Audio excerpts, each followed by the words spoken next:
Councilmember James. Thank you, Mayor. I'm reading something different in Councilmember's letter than some people that have talked. I don't necessarily read it as political, and I don't read it from the perspective of the investigative committee. I actually read it as we have boards on which council members sit, and any time that council member sees something that doesn't allow the process to work, it's their responsibility to come back and report back to us, the same as every other committee we sit on as representative of the Irvine County Council. And if something's flawed about that process that doesn't allow our system to work on this end, I think it's the responsibility of the councilperson to come back. There are many times we don't hear back from anybody, from certain people, or at times we don't hear back about how is a mayoral appointed or a council seat doing, or a committee doing, where a council is represented there, and we end up at budget time kind of scrambling to hear. I actually read in this that in order for Councilmember Meyer's spot as a council person to be effective, there's certain things that need to happen. First and foremost, you have to be able to have meetings. So if there are meetings that are being canceled at a time at which that spot, that committee is really needed, their input is needed, and there's a role that they play, I think we need to take that into account. So I'm not on the investigative committee, so I'm not too sure what's been going on with the conversations, but I don't read it. I think it's just an incidental at this point, and it's a positive incidental that we have Councilmember Myers that has the experience of what's supposed to be happening on the internal audit board and the aspects of what's happening on the investigative committee. And at no point do I see the reference made as that he's doing this on behalf of the investigative audit committee. So I don't see that at all. And I think it's really not about wrongdoings. I think it's about the clearness of the process. And I've had a conversation with the mayor about this, and we talked. Mayor, you were very clear that if the chair thought that there was a conflict, he would recuse himself. But what I'm reading in his response is it's almost subjective as to whether or not he gets to choose whether he recuses himself or not. And I'm not sure how do you, besides removing a person, I don't know how I can be sure that he would recuse himself at the appropriate, I don't know if he will or not. I would hope he will. I mean, I don't really know him personally, but I think the transparency that our city needs when it comes to our boards and commissions, it's got to be solidified, and I think that is through the established process. And if we want to change the process, we should. If we don't want to have council be able to remove it, then somebody needs to make the motion to change that process where council can ever remove. Maybe there's some other process it needs to go through. But as for right now, I would have to support the motion because of the process. I don't know him personally. I'm not even on the investigative committee, so it has nothing to do with accusing anybody of anything. I'm waiting until all that information comes forward to me, to the council, to make my final decision on how I feel about it, because I'm going to let the investigative committee do their work, but I need the council member represented on that board to be able to do their work too. If they're not meeting, then he can't even represent us. Thank you. Councilmember Lane. Thank you, Mayor. I just want to add a couple more thoughts. Is that the one thing to keep in mind is that the Internal Audit Board is supposed to be an independent board. It does not report to the executive branch or the legislative branch of government, and so it should be totally independent. I think it's important also just to let the general public know that confidentiality is the number one term used by the independent auditor. And the reason for that is you need to make it where if somebody has some allegation of fraud or mismanagement to make to the board, that they will know once they make that allegation that it will be maintained in confidentiality, because nobody will ever make an allegation or report a problem if their confidentiality is not maintained. Likewise, if somebody makes a allegation and the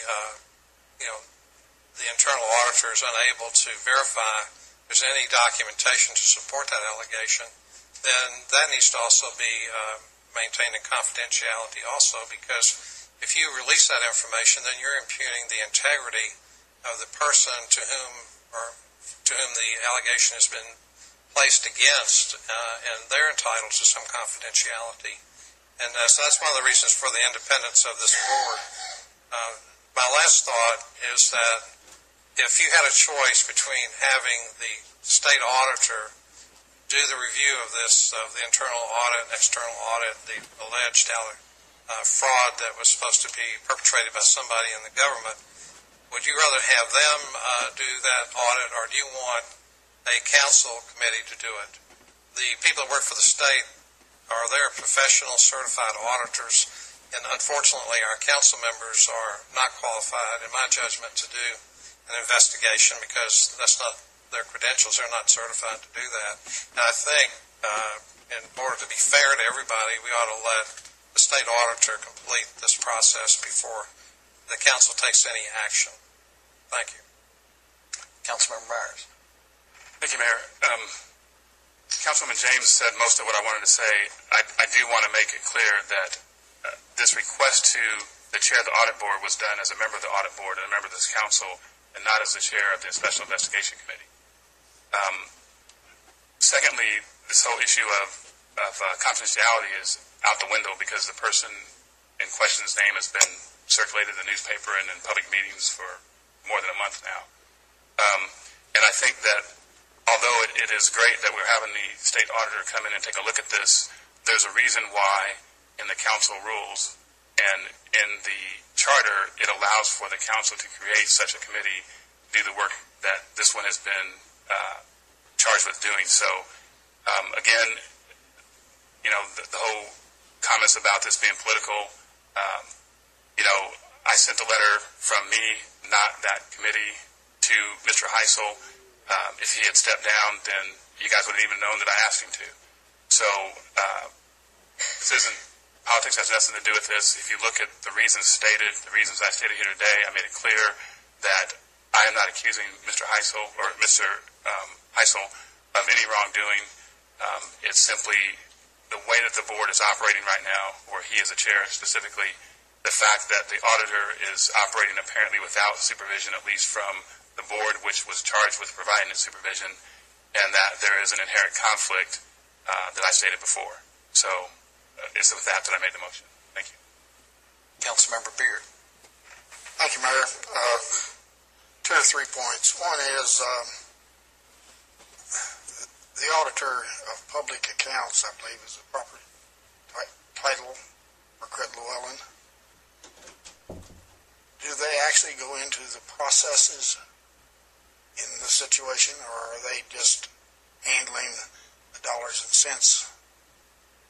And maybe you can help me, Mayor, on that. Yeah, my understanding from my conversation with Ms. Llewellyn was they were going to be looking at the processes. Okay. That's excellent. As I remember, this body here voted unanimously to form this committee, investigative committee. And so I think that in and of itself gives it a bit more punch than what might be the case if it was a split vote at 8-7 or something of that sort. Obviously, as Councilmember Myers suggested, this was a creation in the charter, and if in fact we are looking for ways to knock the legs out from under this committee, well, let's just put it this way: it would be a shame to do so. I think the members of the committee, there hasn't been a political breath drawn in that committee, to my knowledge, and we're just interested in finding out exactly how the process happens and if fairness has been dealt to the individual or individuals that were involved in this risk assessment and anything attendant to that. And so I feel very confident in being a part of the committee, and I feel like it's a mandate to go further with it. And I certainly will. Thank you.